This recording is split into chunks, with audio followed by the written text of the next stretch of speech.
Hello, my lovelies, and the warmest of welcomes to this Wednesday night live with me, Boaty. And I am going to be coming indiscriminately in a variety of different orifices. Oh, that is beautiful. Over the next 58 minutes, I hope you've had a fabulous day, and I'm incredibly excited to be here with you again tonight. It's the day after Boxing Day. You probably knew that. I'm just reminding you. And it's the weird gappy bit in between Christmas and the New Year. And the closest I can think that this is, it's like when you were younger and you were sitting in front of the one bar electric fire in your fluffy towel, having had your weekly bath, and you're patiently waiting for Last of the Summer Wine to come on because you've already watched Bullseye. And you just sort of don't really know what to do with yourself, and you end up watching Songs of Praise because it's just there and it's on.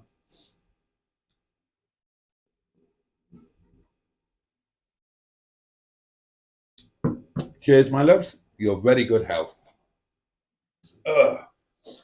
So, how's everybody's day been? What have you been up to?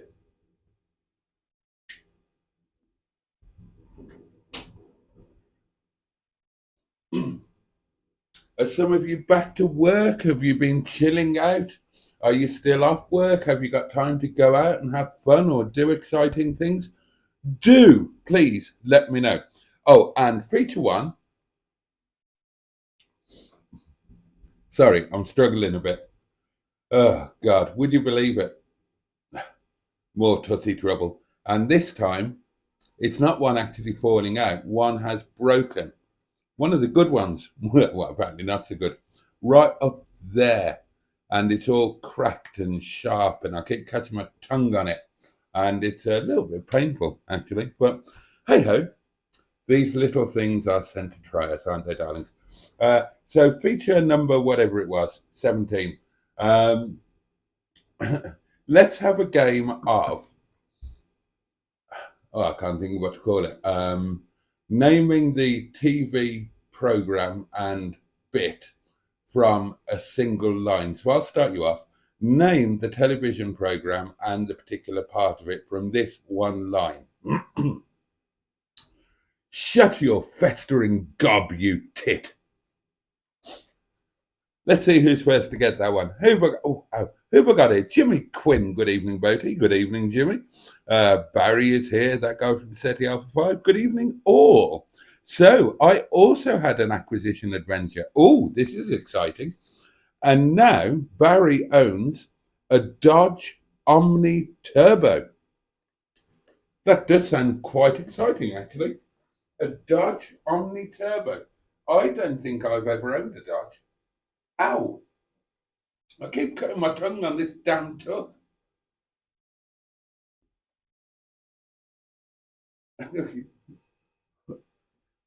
God, how annoying.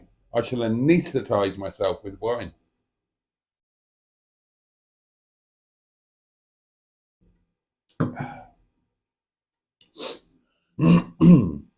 And then Barry adds, how are we all? And Jimmy has an opinion on the Dodge. Nice car. Steve Colg is with us. And back to the car, Barry says it makes an MG Maestro Turbo look a bit sick. It handles almost the same as the Maestro, actually. And Jimmy has had a few American cars, and he likes them. Oh, yeah. Hello, the ultimate grandmaster of shithouseries amongst us, General Cheeseburger, who I happen to know has been to the pub today. Ah, the beauty of the WhatsApp community group. Nothing gets past you. You get intimate details of everybody's life. For example, thanks to the WhatsApp community group, I can tell those of you who aren't in it and thus won't have seen this, that this morning Captain Mustard had a very nasty case of explosive diarrhea. And well, I don't want to go into details, but he didn't quite make it to the bathroom in time. But never mind. That's what washing machines are for, isn't it? And I'm sure the pajamas will be absolutely fine once they've been through a cycle or two. And Cheeseburger's asking for performance stats on the new car. Andrew is with us, Ivor Spotty Botty. A very good evening, ladies and gents, and a warm welcome to all my new channel members. 10 new ones the night before last, wasn't it? Was the night before last, wasn't it? Yeah, it was Christmas night, wasn't it? And thanks again to everybody who was really generous with the old gifting of the channel memberships and the super chat. Very much appreciated. Thank you very much indeed. And thank you to everybody who watched my Metro video. And I'm pleased to report a new milestone thanks to that video. That is the first video that I've ever put out that has done over 1,000 views within the first 24 hours. So that's pleasing. So thank you very much for contributing towards that little milestone. Neil is with us, aka the Gibbinator, aka the very nice man, aka the man who no longer owns an MGZT, the ungrateful swine of a car. After everything you did for it, Neil, what a shithouse of a car. Dear me. And I can see you in it. Well, I mean, I was going to say I can see you in a ZT. Well, of course I can. You own one. Maybe one day you will get another little brother for Ruby. Ruby, I remembered.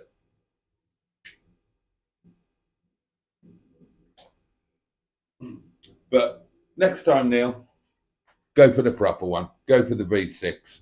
Those turbo things, they've got a nasty habit of hoses going and, well, not that particular car, but, you know, turbos blow, hoses blow. A big old naturally aspirated engine, that's what you want. And can we please welcome the first wine burp of the evening? How are you feeling, darlings? I'm knackered. I'm just knackered. I didn't get up particularly early this morning, although I wasn't late either.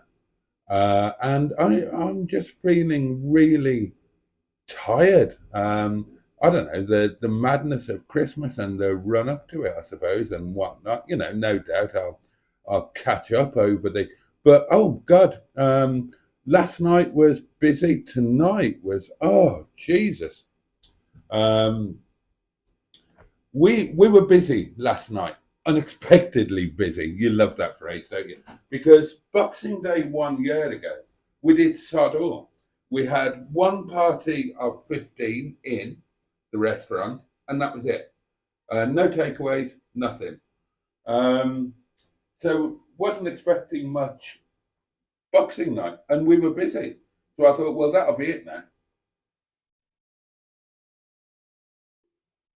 Obviously, Christmas Eve was amazing. Christmas Day was amazing. We've had a good Boxing Day, so there'll be sod all now. Friday and Saturday will be really, really quiet. Wednesday and Thursday will just be totally dead. And then we'll be busy on Sunday and Monday, New Year's Eve and New Year's Day. Tonight was crazy. Absolutely bloody crazy. Lost a couple of customers tonight. We were...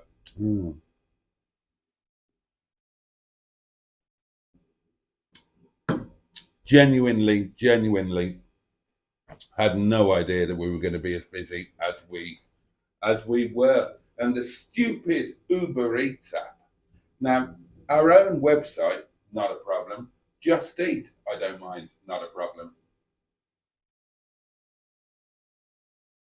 But we are giving Uber Eats a month's trial. And quite frankly, on the performance so far, I won't be bloody renewing with them. Virtually every order comes through with part of the address missing. Either the door number is missing or the last part of the postcode is missing. So you end up having to call the customer, which, you know, and inconvenience them, which is a pain in the ass. They don't want to talk to you on the phone. If they did, they'd put in a phone order. They put their order in online. All they want is the food delivered to their front door. But the other problem is it's an incredibly unintuitive um, uh, operating system for the. I mean, I don't know what it's like as a user. Obviously, I don't use Uber Eats or anything like it. Never have, never will. I can cook, ladies and gentlemen, and yeah, I don't know what it's like as a user, but as a restaurant, it's a pain in the bloody ass. Now with our own website, I can set the waiting to. I can set the delivery parameters. You know, in other words, we will get your order to you within however long that period is. And with Just Eat, when an order comes in, you can increase or decrease the delivery time and the customer will be alerted and you can send real-time alerts. With Uber Eats, you can't do that, or I can't find out how to do it. The apps as the restaurant owner are really unhelpful. You've got two different apps for some reason, which don't communicate with each other and are incredibly difficult to use.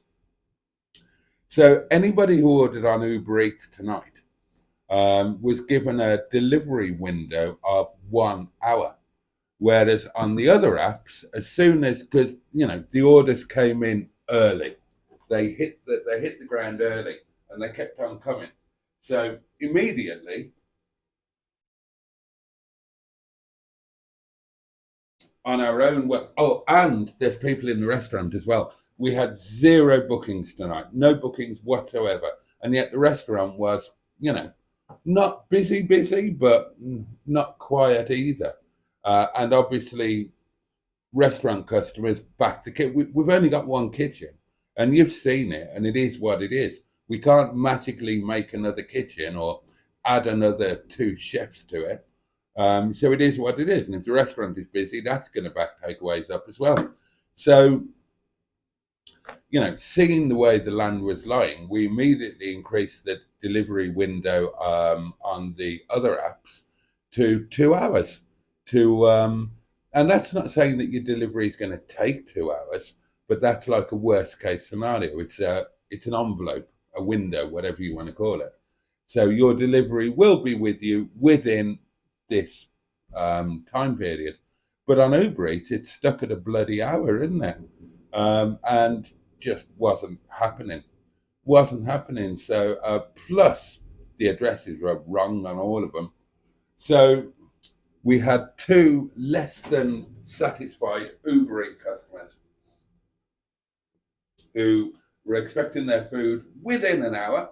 Or, I mean, I don't know what it is about Uber Eats customers. They seem to have higher expectations than anybody else. I don't know what it is. And, you know, we're still very new to it.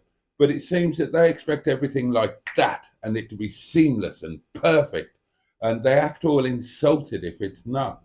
So these customers who are expecting their grub within an hour and, you know, it got there within 2 hours were somewhat displeased. And, you know, one has to be professional about things, and if they're a little displeased, then fine.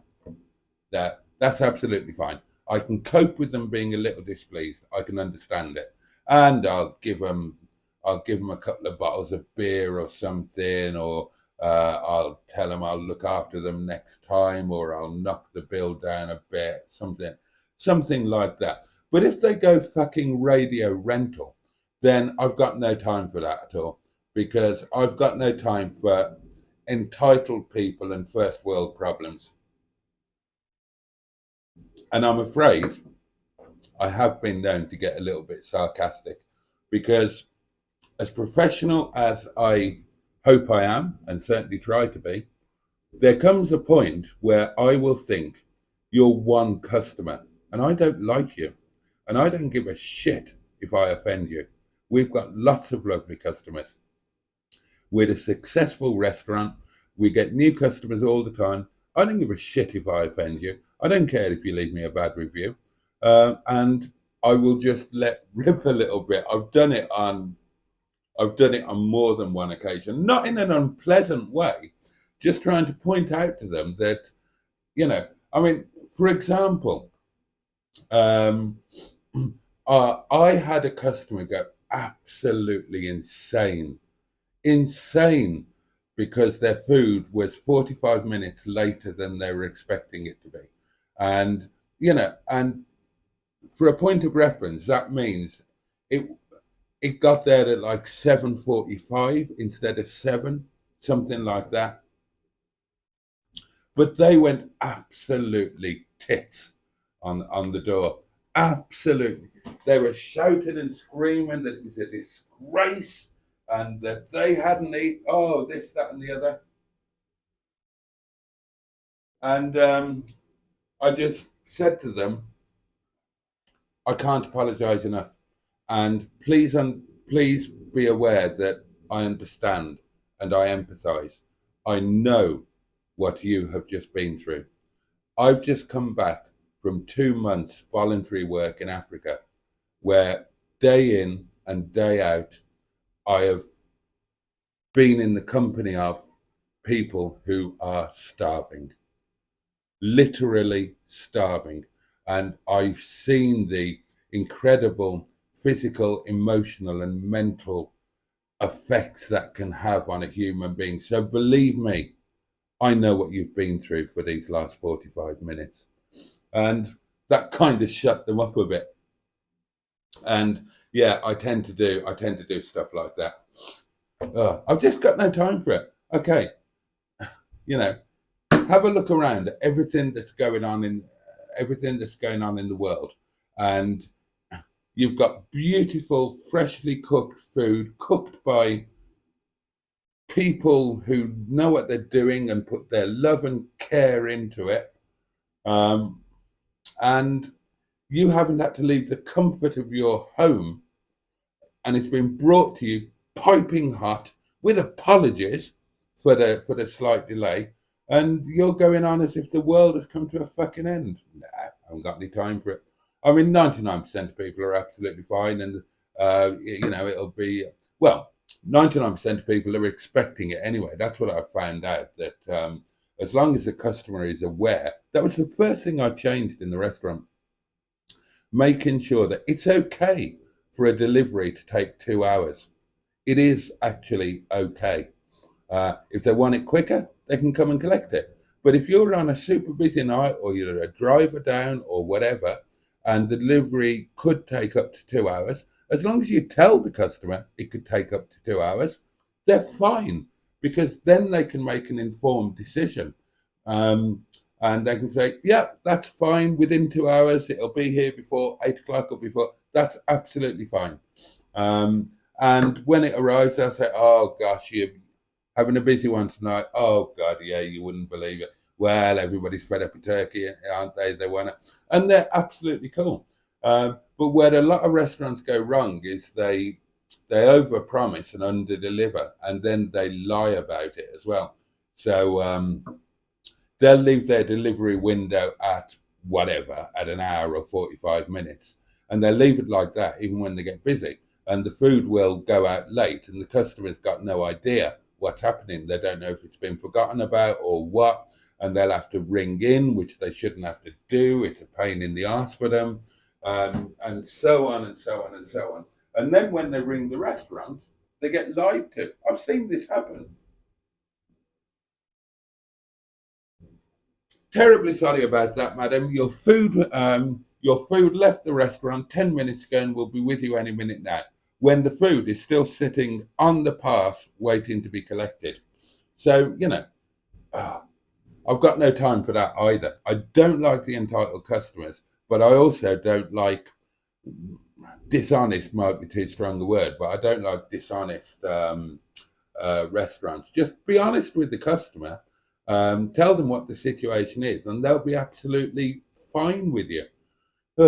Anyway, that's enough of that. Where did I get to? Right, yeah, so Andrew said good evening. Neil said good evening.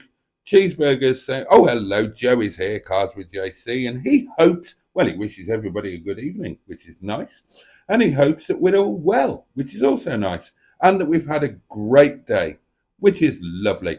Sophie, the lovely Sophie, is here. Hi, everyone. How are we all? And hope all well. I found out a thing, thanks to Facebook Marketplace popping up on my Facebook thing. I found a thing that I didn't know existed. And now I don't just want one, I need one. And I'm going to tell you about it.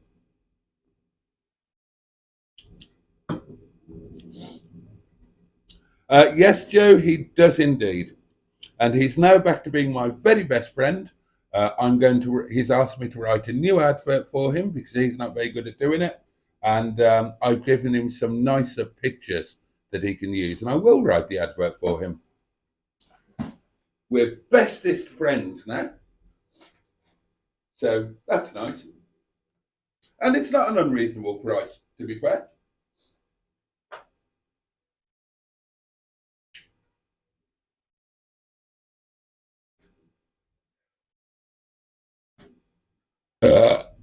Oh, excuse me. No, I'm not running late. I was here on time. Ish. I pressed that button at 11 o'clock. If there was a delay, that's not my fault. That's YouTube's fault, technically.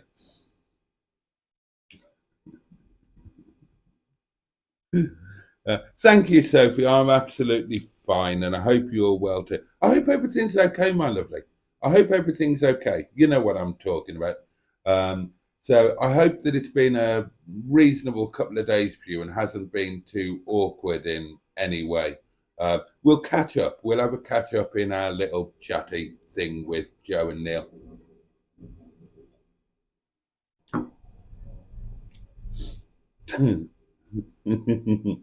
Cheeseburger. You would as well, wouldn't you? You actually would. You would summon the troops and rock round to his house at 4:30.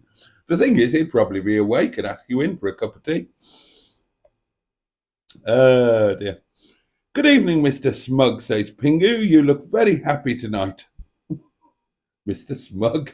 Oh, there you go. Oh dear. Cheeseburger has been in the office all day. I thought you'd been to the pub, Cheeseburger. Nobody that I wanted to speak with was working there. Oh dear. In one, says Barry. The kids will love this one. It's a fantastic soda stream. Oh dear. Carlos Fandango is here, 3 minutes late. Oh, hello.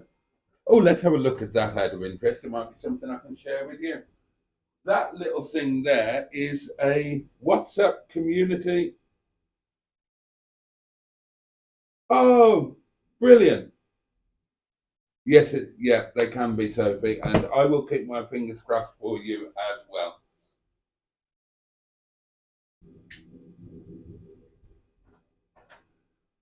And remember what I said, if it all gets a bit much for you and Neil. You know where I am. I actually like this part of the year, says Jimmy F500, unlike Christmas itself. Well, I'd agree it's better than Christmas, except that, the restaurant does very well at Christmas, so that's put a new slant on things. Sophie has just been chilling and relaxing. Trisha Alderman is here. Hello, everyone. Songs of praise. Thought I heard. Corpse swap.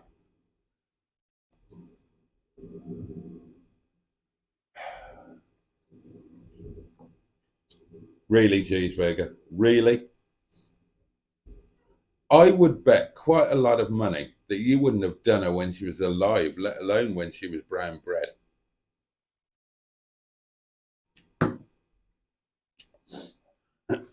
Anyway, Carlos says, hello, everyone. How are you doing, you massive mofos? And mofos, of course, stands for motorhomes, which are like large motorized caravans for people with a speech impediment or a broken stroke missing teeth. God, if you'd have been in the restaurant last night, the conversation that was had at table 2 between myself and Mr. Cooper, dear oh dear.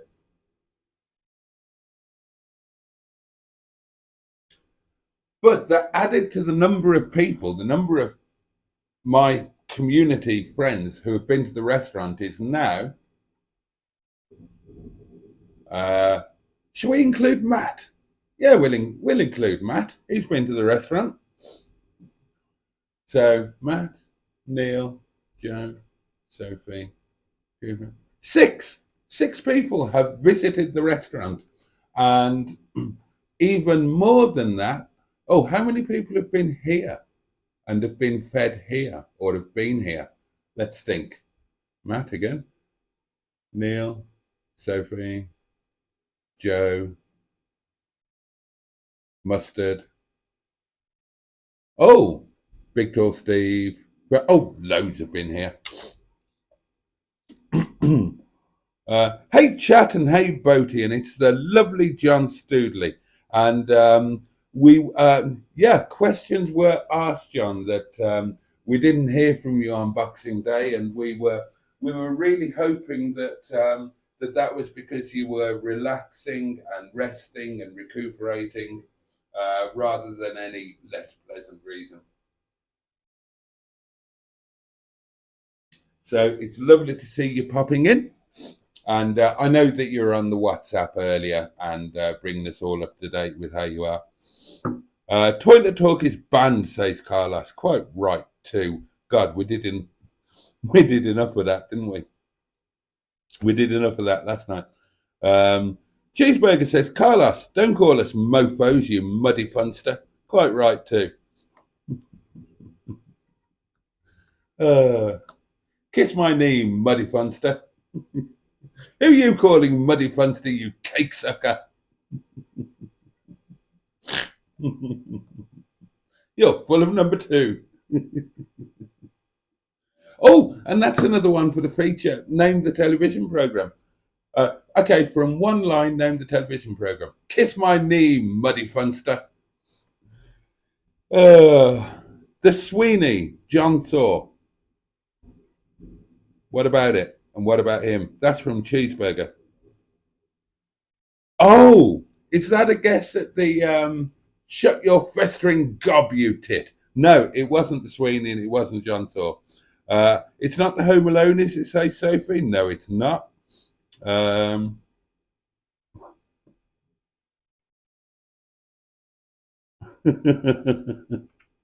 Oh, Joe, you're as bad as Cheeseburger, you are. Oh, dear. Oh, Cheeseburger says, Carlos, I only have one phone, so I can't put General Cheeseburger on it. I would have to explain to my clients. Oh, yeah, I didn't know about that. Because, Cheeseburger, this is in the WhatsApp thing again. When you come up on my WhatsApp, hold on. Here we are. Oh, you're not going to be able to see this, are you? Because it won't show the phone screen. But when you come up on my WhatsApp, if you can see, you do actually come up as General Cheeseburger. Open bracket, Mark, close bracket. I think that must be because, yeah, I think because we were texting, weren't we, before the WhatsApp thing happened. That's why I suggested it to you on the text. And so on my text contacts, I put you down as General Cheeseburger, open brackets, Mark, close brackets. So now on WhatsApp, that because that's what you are on my contacts, on WhatsApp, it does come up as General Cheeseburger. So what do you come up as for everybody else? Because, sorry, the reason I'm saying this is because Carlos didn't recognize him on WhatsApp. We're talking a lot about WhatsApp, aren't we?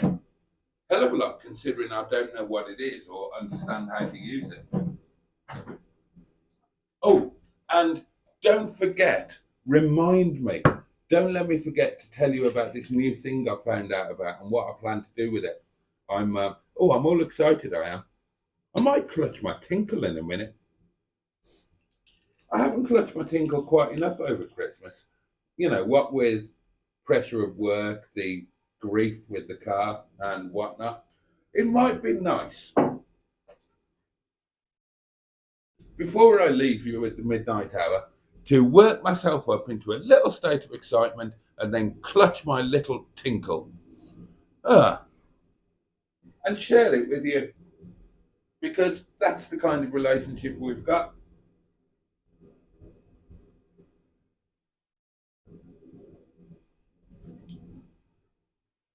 Mustard was fraped earlier.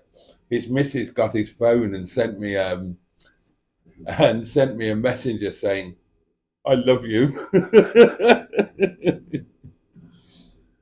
uh, uh, hey, Andrew and Sophie and Neil and the master of shithousery, General Cheeseburger. That's from John. Sorry, oh dear. Sorry, I just read this from Pingu. Are you feeling pendulous? Are you feeling pendulous yet, Boaty? Nearly 53. I am nearly 53. It's rocking up in a couple of weeks. Well, as far as I'm aware, maybe you don't notice these things. I think that what Pingu is referring to is the fact that gentlemen, as they age, their scrotum becomes somewhat pendulous. It's, it's one of the awful things that happens to you. And I don't know.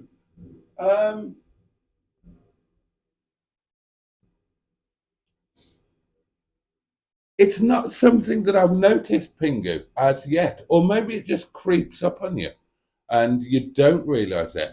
And one moment, and bear in mind that I haven't got a permanent squeeze at the moment to inspect it on a daily basis.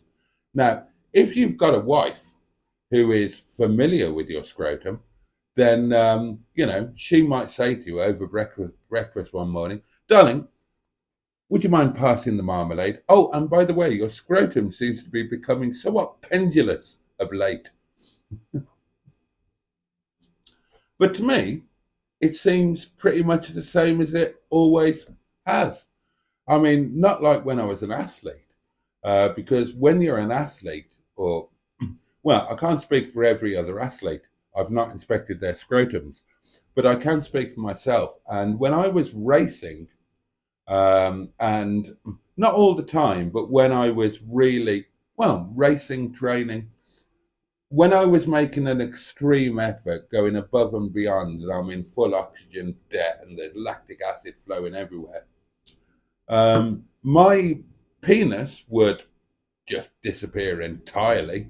Literally, just the entirety of it would retreat somewhere. I don't know where. Presumably, it had some kind of bedroom or something somewhere within my body, and there would just be the skin left. And the only reason I know this is because if you've ever done an extreme effort like that and then stopped and tried to have a wee, you'll find that you don't possess a penis. And my scrotum used to shrivel up like a little pickled walnut.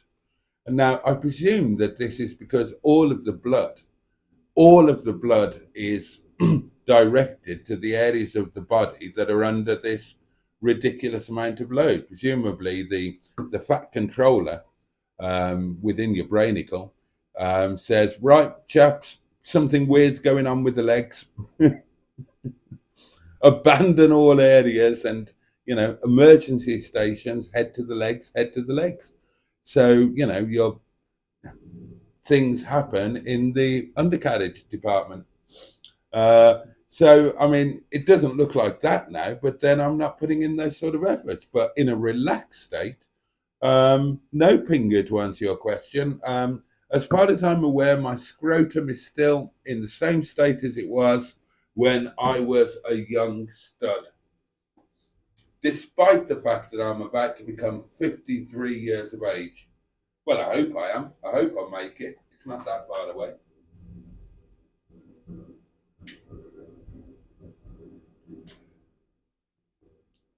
What age do you think I should be?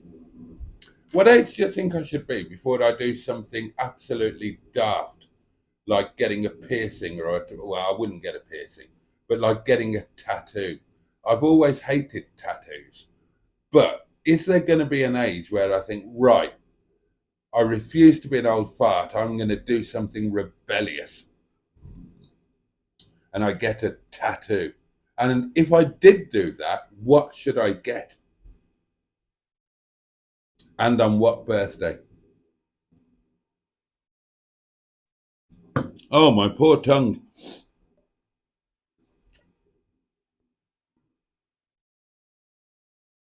What accident? Good job, mustard. What? Oh, I see. Oh, yeah, that accident. Right. Yeah, I'm with you. I'm with you, cheeseburger. And yes, it is a good job. Oh, some stats from Barry. Oh, I didn't do the comments thing, did I? Going from top messages to all messages. Right, hang on.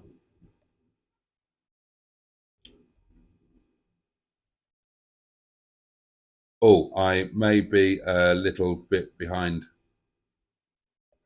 Oh, and now I've gone to all messages and I've lost a load of messages. Oh, right. Okay, a load of messages have now just disappeared, so I'm just going to have to go with the ones I've got. So apologies if you've left a message and I can't read it because it's gone. Are people listening to Boaty? I think everyone's talking to each other. Very sensible.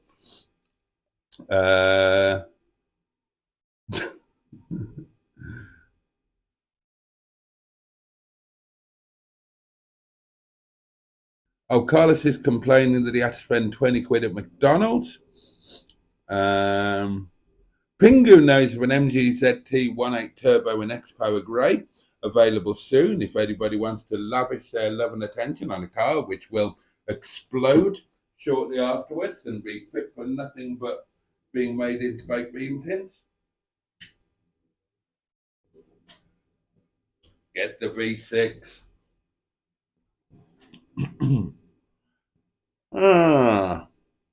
Skig says, cheeseburger, he needs to realise that sometimes he just babbles. He's talking about me. Can you believe that? Oh, the bare-faced cheek of it. Me? Babbling? Well, yeah, okay. But that's kind of what it's about. Again, what is the purpose of a YouTube live stream? Is it for the person hosting the live stream to babble? Or is it for the person hosting the live stream just to read out the comments of the people watching it? I personally think there's a bit of room for both. Anyway, I like a babble. Who else am I going to babble to? You're my friends. You're my inner scrotum. Not the pickled walnut shriveled up one, I hasten to add. Everybody needs a babble, and who else am I going to babble to? I mean, I babble to them at work, but they don't understand a bloody word, do they? They're not English. Exactly, cheeseburger. Care in the community. Boats, says Carlos. We live in a world of entitled twatty snowflakes who think that they're all... Dear God. Oh, dear. Look at that old couple at the Laughing Buddha in Rill. Sophie, do you remember them? Smash the like button, people. Oh, God, yeah, there's 9. Only 9. Oh, well. Never argue with people who handle your food, says Neil. You never know what they'll do. Well, this is true. When is the next Paddington and Prick do lunch? Asked Cheeseburger. 2nd of January with James of JM and Cars is the answer to that one. And then the one after that will probably be either Tom of Tom Drives, Mark of Mark on Motoring, or Steve of Top Gear. Perm anyone from 3.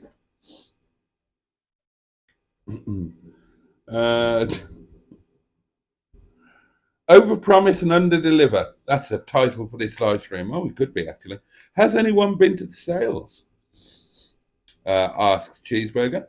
No sales, but I went to the bank today to pay in a check and there was no queue. Happy days. That's already been suggested, Neil, and no, you can't. Barry's back at work tonight. Daz Smith is here and says, evening, everyone. Oh, Cheeseburger, well done. £1,300 for a Streetwise or TV license is outrageous. It's far too low. I would gladly pay double. And this is the feature about naming TV programmes from one line. That, of course, is not the 9 o'clock news and the points of view sketch. I would gladly sell my house and all its contents to support the BBC. I hope he apologised about knocking it. He didn't mention it, Joe, and neither did I. I presume, to be completely honest, that I presumed he'd found out he wasn't entitled to what he thought he was entitled to, that I was behaving perfectly correctly, and I imagine he's pretty embarrassed about it. So I just didn't mention it. No need to, as long as he's behaving himself now, there's no need to rub his face in it, is there?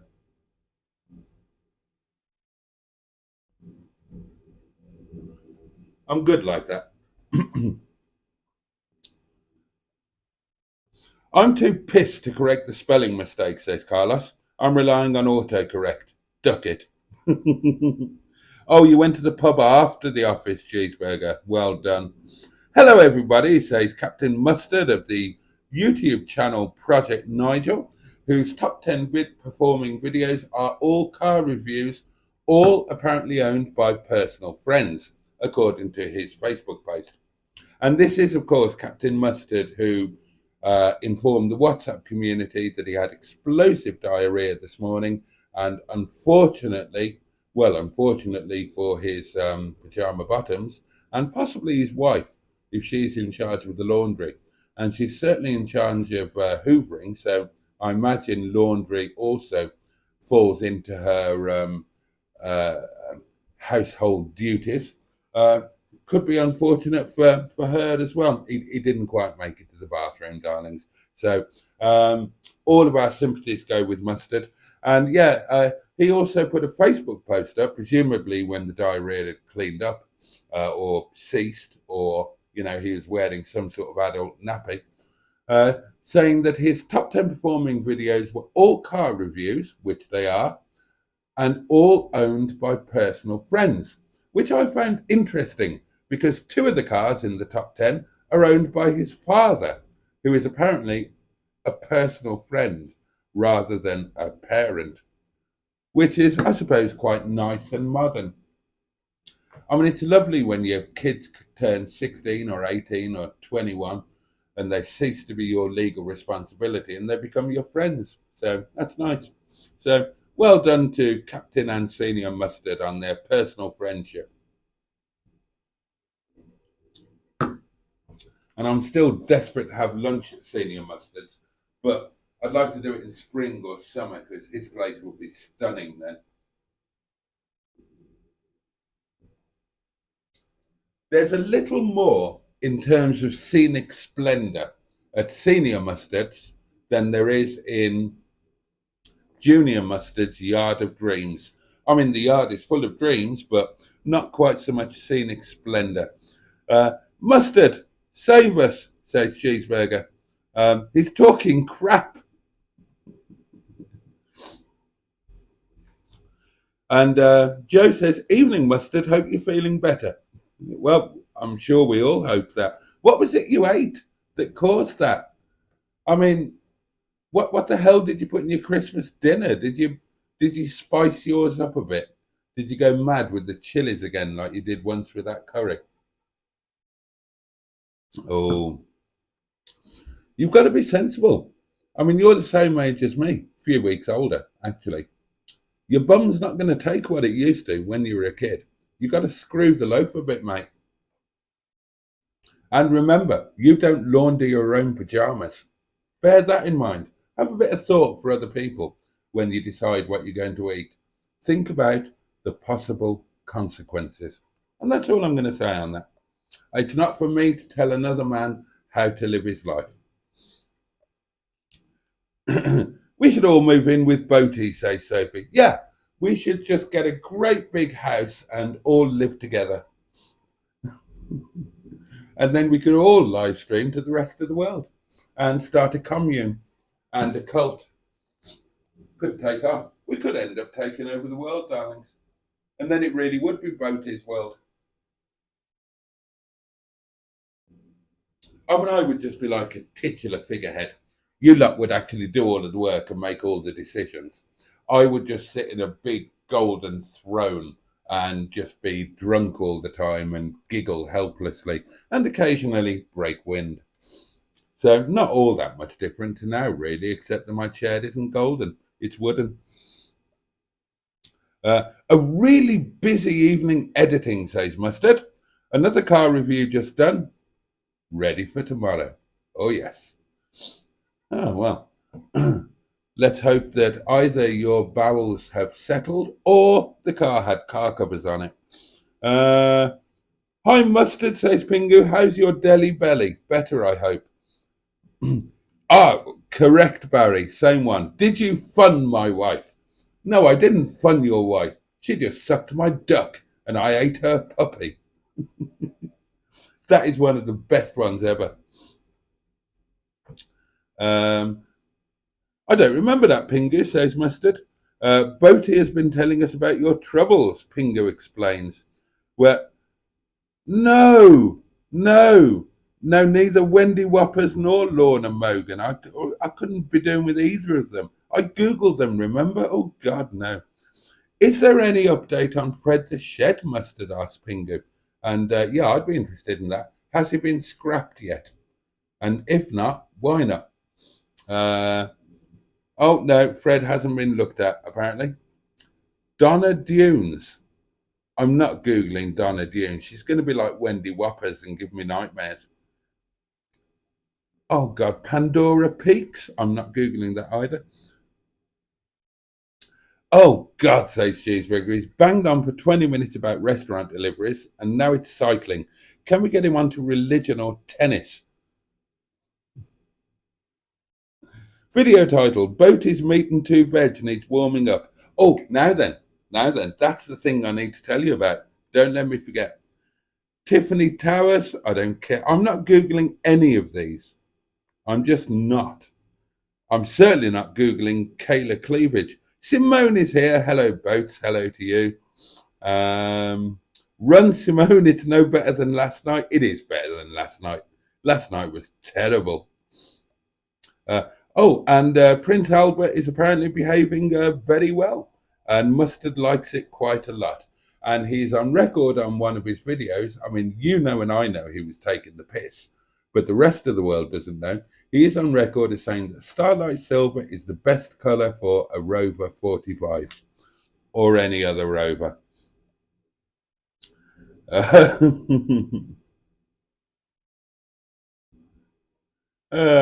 I've smashed a like now. Stop nagging, says Cheeseburger. Well, not many of you have. There's only 11 and there's 32 of you watching. Mustard says only one of the cars is owned by Senior Mustard. Anyway, my dad is a great friend. Well, he is a great friend and he's a lovely chap, but it's not one of the cars, it's 2. Because there's the Freelander 2, and the Austin 1300 or 1100, whichever it was. So that's 2. I can count.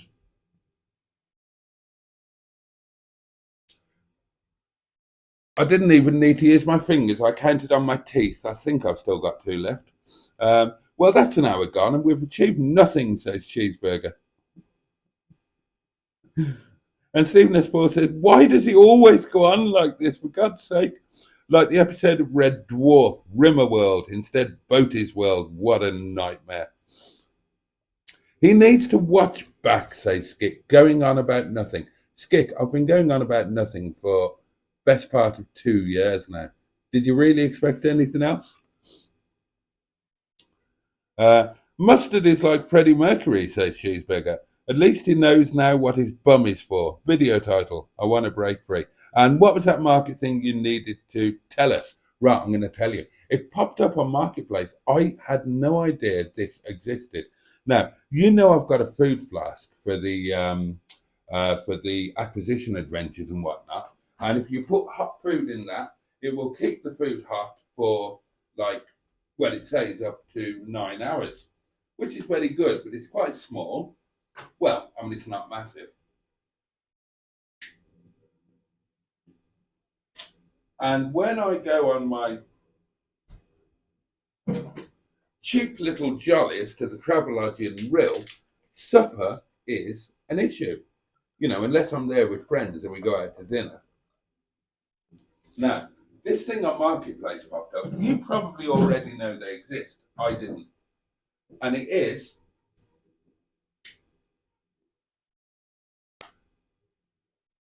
prepare yourselves. Prepare yourselves to be amazed.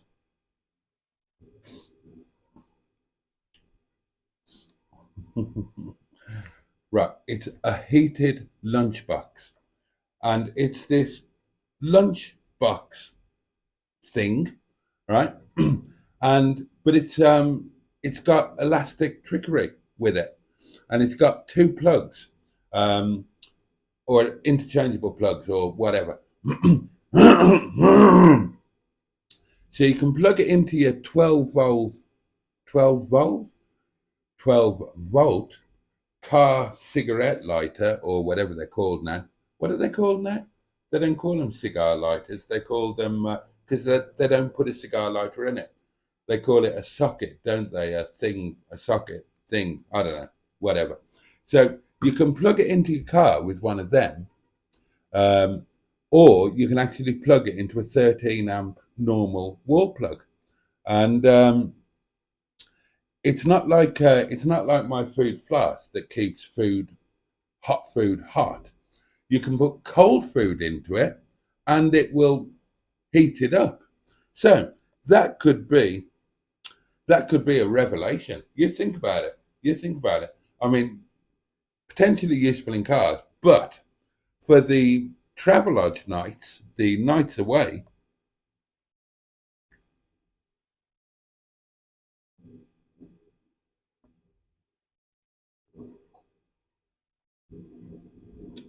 what a useful thing that could be. So when I start, and bear in mind that I am considering going to a travelodge or similar establishment for my birthday on Monday, the 15th of January. Maybe taking Lewis Hamilton on a road trip to Rill. Why not? Maybe even going way down south to deepest, darkest Devon and catching up with friends down there. There's my friend Cough Cough Uncle, who's got a Nepalese restaurant in Exeter. There's my friend Franny, who is in Torquay and who I haven't seen for too long. And I believe some of you lot are down that direction as well. Although I wouldn't fancy doing that in Lewis Hamilton. That would be a bit too far. I think I would do that in Dick-a-Dum Dum or Stick, but actually probably Dick-a-Dum Dum. It's his turn, isn't it? But the point is, wouldn't that electric food warmer thing be a boon for that? Because I eat late. I've always had a lifestyle. Well, since I retired from being an athlete, I've always had jobs that, or work or whatever, that means really late nights, and I still have now. So for decades and decades, I've been used to eating. Excuse me. Uh, oh, excuse me. I've been. So for ages, I've been used to eating in the wee small hours. So that's when my body becomes hungry. That's when it expects food. And even if I have dinner earlier in the evening, which I almost never do, but on the odd occasion that I do,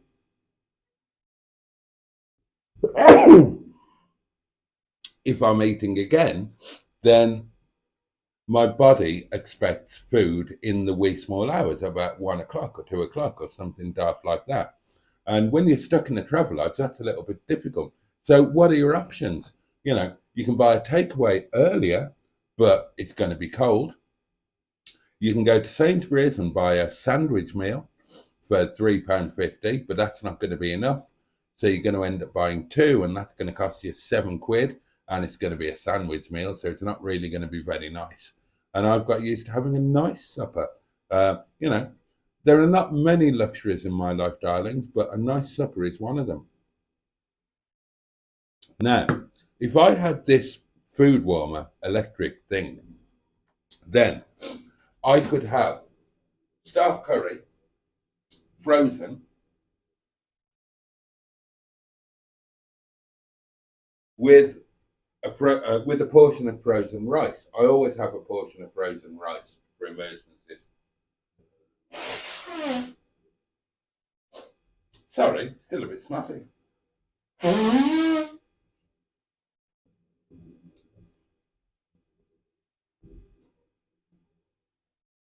So when I left on the road trip in the morning, I could put my frozen food, possibly with some frozen roti, in the lunchbox. And because it's frozen, I wouldn't need to worry about keeping it refrigerated during the day because it would be frozen and it would just, gradually defrost over the day. And then that night at like 10 o'clock, maybe when I started live streaming, or 11 o'clock or whatever, I could plug it into the wall, and then by 1 o'clock, I would have staff curry in my hotel room, piping hot and wonderful. Wouldn't that be a great thing? That would transform a travelodge. I mean, imagine eating the best Nepali curry in the world in a 34 or 33.99 travelodge. Oh, in real, where, you can't buy decent food. So I'm really excited about that. The live streams need to be changed to Wednesday night rants.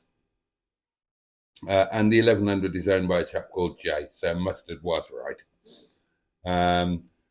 Video title, Boaty's electric lunchbox, only available in small. I've been checking out prices on eBay, says Skick, etc., about the Metros, and there is nothing compared to the one you have. It's a rare car with such a low mileage you have. It is indeed. There is a very low mileage, higher spec Rover 100 on there at 5,000. But I agree, Skick, there's nothing directly compatible. Now, I don't know enough about Metros or Rover 100s, whatever, Rover R6. I don't know how the desirability works.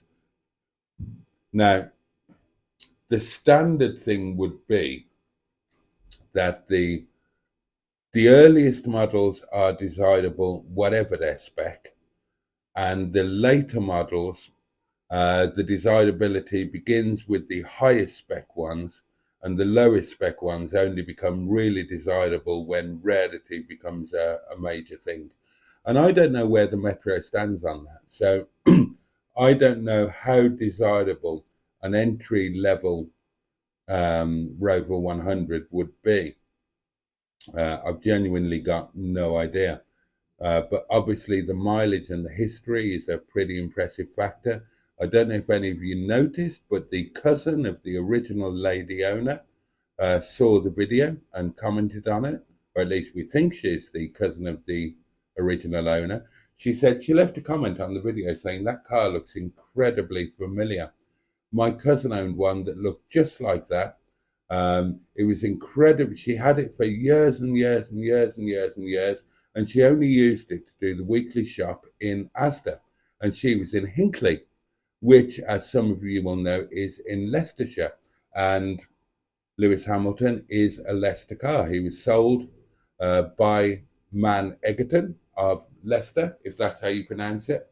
And he was sold to a Leicestershire lady. So that could indeed be the actual cousin of the original owner. And that'd be really cool. But I don't know what it's worth. I've got no idea what it's worth. At the moment, it doesn't matter. It's probably going to be one of those cars where the value is entirely subjective. It'll literally be worth what somebody paid for it. Now, Joe and I and maybe some others, they know what it was advertised for.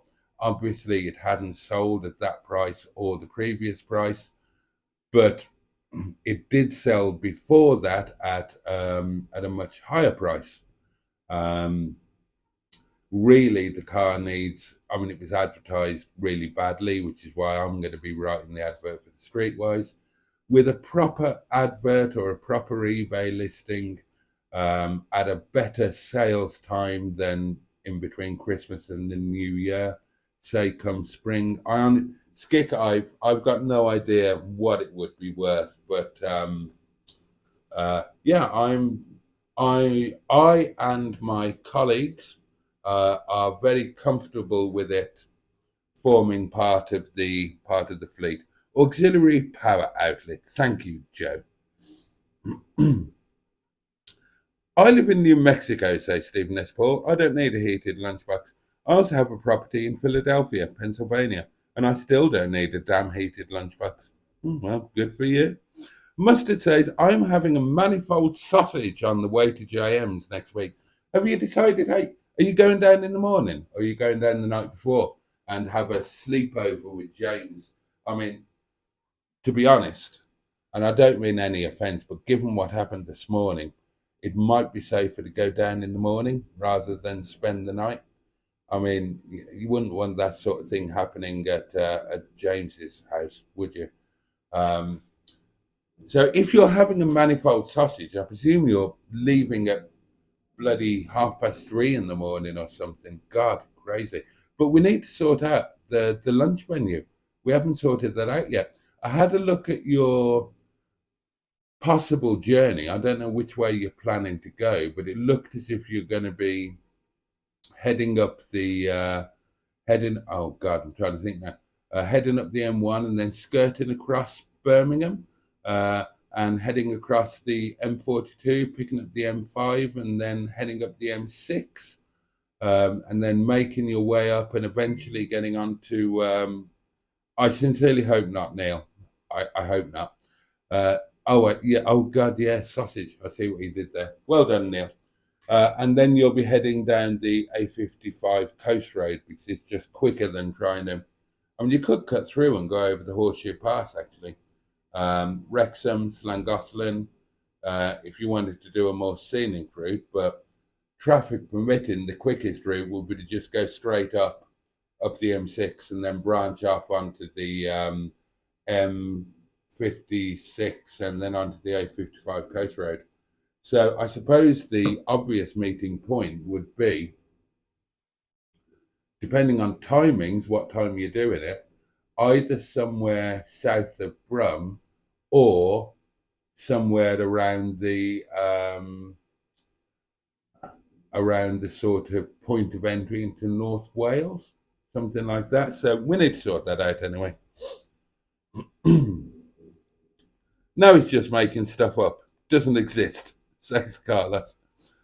Or is heated lunchbox a code for something else, Steve? Asked Andrew.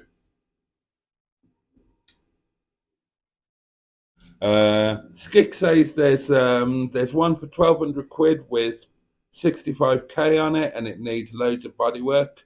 There are a load of metros that they're asking over 1,000 quid for that are non-runners or non-MOT'd or anything like that. Evening all says bad books. Have I missed anything? A load of worthless babble, if you ask Skick. Oh God. Steve Colger's just had a mega storm up in Moseley. All the cars in the backyard have been crushed with roof tiles. My Rover 25 was the only one not hit. Bloody hell.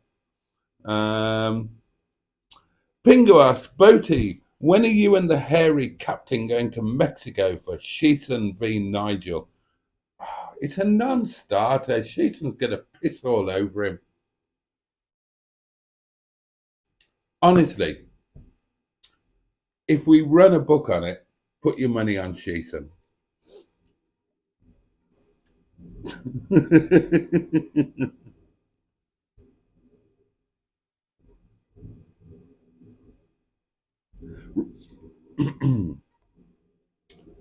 Well, it's 60 minutes. I'll never get back, says Jimmy. Another shit stream. Oh, dear. Oh, the real room is £31.49 at the moment, due to the January sale, says Joe. Even more of a bargain. I'm so tempted to just get it booked and do it on the 15th. Anybody else want to come to Real? January the 15th.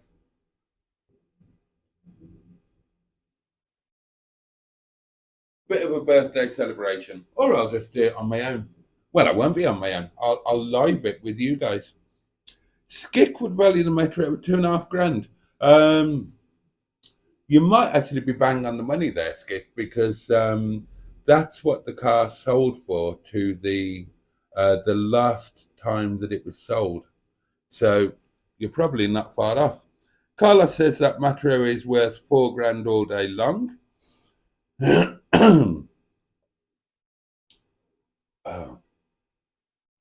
Leave it till spring with a proper advert and a bit of YouTube notoriety, and it could actually do good money and a little bit of improvement. I've already done a couple of little bits and pieces on it, silly bits. I've just got rid of a couple of bits that shouldn't be there. I've fixed the lid thing on the ashtray. I've replaced the aerial. Thank you again, Pingu. Wheel trims are next on the list. It's not been the weather to do anything today. The radio's working a lot better now. You could ask seriously good money for that car. You genuinely could, because obviously the mileage is extraordinary. The history is there. All of the original documentation is there. Get the car sorted. Get it. Original keys, everything. Virtually every box is ticked. Get it properly spoodled so that it looks amazing. Get it rust proofed. Get it under sealed. Dress it properly with the correct wheel trims and all of that. And it's a car that you could genuinely ask really strong money for, because the argument with the value of a car, if somebody says the car's too expensive, you say, well, go and buy a cheaper one, or show me one that's the same and cheaper, and you're not going to find another one. So nobody can say it's too expensive. They can only say that they're not prepared to pay that much for it. And that's a different thing, isn't it?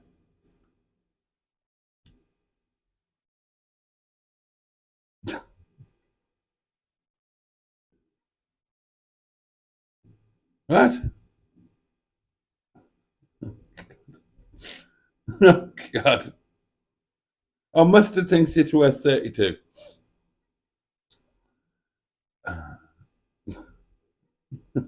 God. Oh, start saying goodnight, darlings. It's time to go.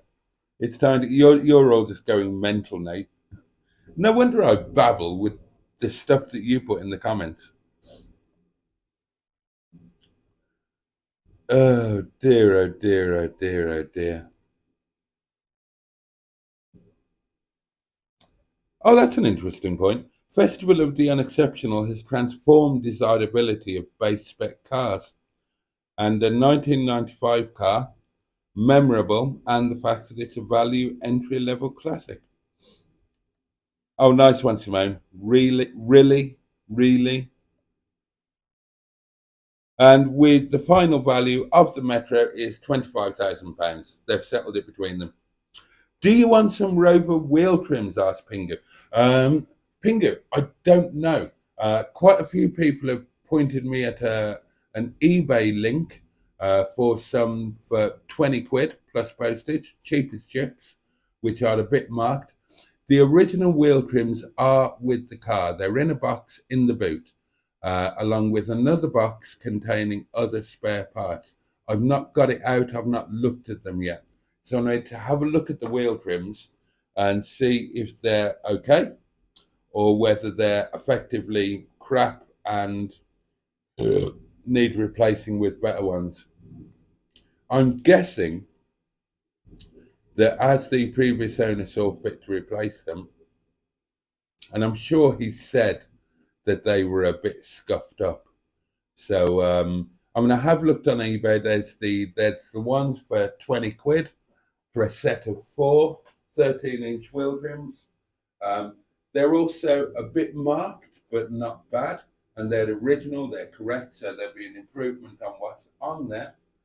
And there are some like new ones on eBay, but they're like 15, 20 quid each. So with postage, that's going to be like 100 quid for a set of 4.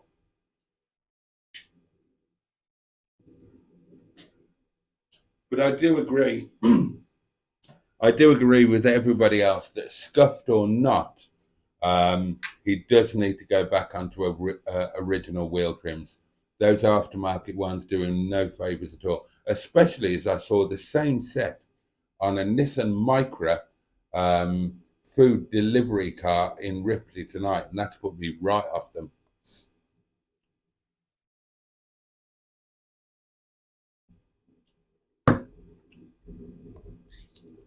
Oh, God, you buggers.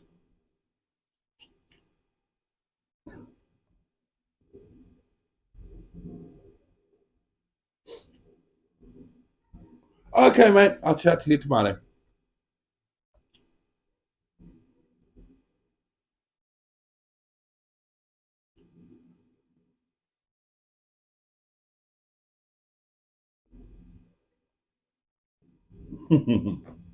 Okay, darlings, it's, oh gosh, it's 12 minutes past. So, yeah, good night to being said, and I will say a very good night to you as well. Thank you for keeping me company tonight.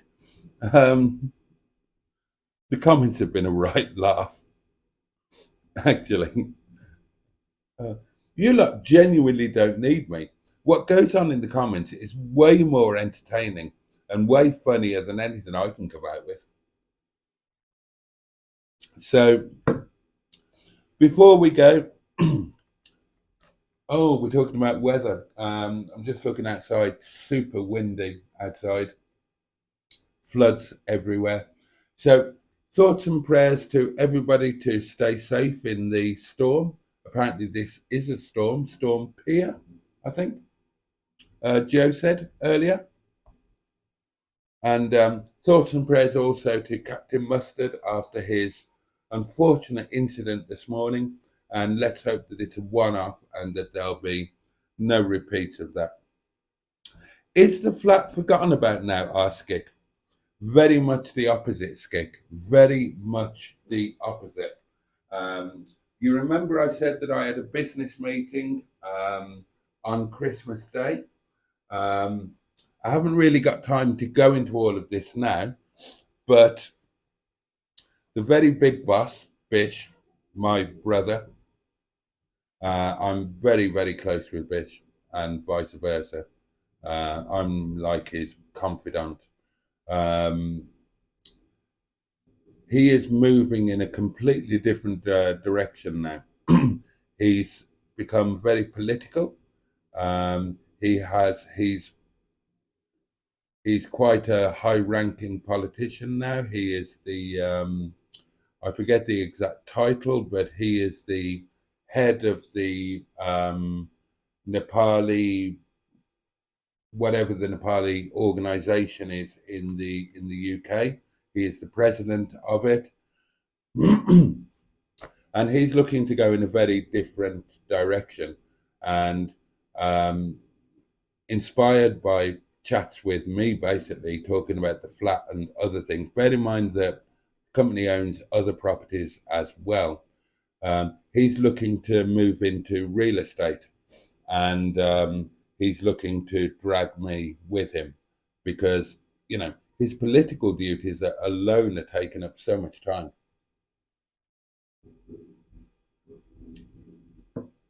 And the business model that I came up with for the flat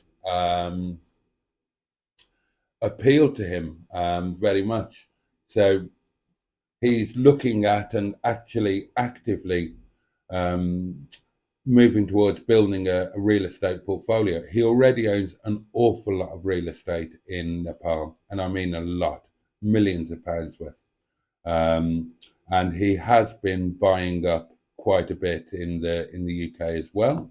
And he's looking at going further down that route, and I've said that I'm very happy to work on that with him. So he's under the impression that the flat is still a going concern. I'm not certain what's going on with it. He's not heard anything other from the landlord, from the owner, than that it's still under negotiation with us, but there are other places as well. And bear in mind, the other restaurant that we own, obviously Ripley we lease. We would buy it if the owner would sell it. At the moment, he won't. The other restaurant, which is a much bigger restaurant, we own that. We bought that, oh gosh, probably 2 years ago now. And that's also got an even bigger upstairs, which we're currently using as accommodation for. This is another aspect of the business. We are now licensed to bring over Nepali people on work visas, train them, house them, so on. And so the upstairs at the other restaurant is being used for that. But that has got similarly amazing potential for the same sort of development, if you like. So it's absolutely not forgotten about, Skip. No, and it will definitely happen. Now, if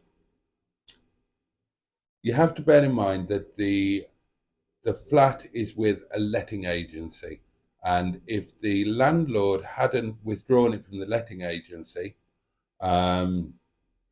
then there is a possibility that it's been rented by the letting agency. But I guarantee, if that's so, I guarantee you the tenants won't stay there very long. That's absolutely guaranteed. So it would only be a pause. Bish and I, we're committed that we will take on the upstairs as well on a commercial lease. And if it becomes available for sale, we will buy it. I say we. How grandiose does that sound? Me, the guy without a pot to piss in. But there you are. So, yeah, I agree with you, Skick. I agree. It would make a lot of sense. And I was and still am excited about it. And it definitely will happen at some point. That point might just not be now. It might be a month or a couple of months down the line. But other things are going to be happening as well. So we'll see what happens. Okay, darlings, I need to let you go, don't I? So thank you so much for joining me. Please have a safe and peaceful night. Take good care of yourselves. Please consider joining me later tonight. It's now tomorrow. It's now Thursday. It's after midnight. Consider joining me for Thursday night live at 11 o'clock. Same time, same place. And then you can have a rest, because I will leave you alone then until God, when's New Year's Eve? Sunday, isn't it? So, right, put up with me tomorrow night, Thursday. I'll leave you alone then for a couple of days, and we will do a Sunday night New Year's Eve live for those of you with nothing better to do. And, we'll see the new year in together. We've got to do that, haven't we? And there we are. Okay. Thank you again. Good night, darlings, and much love. Take care.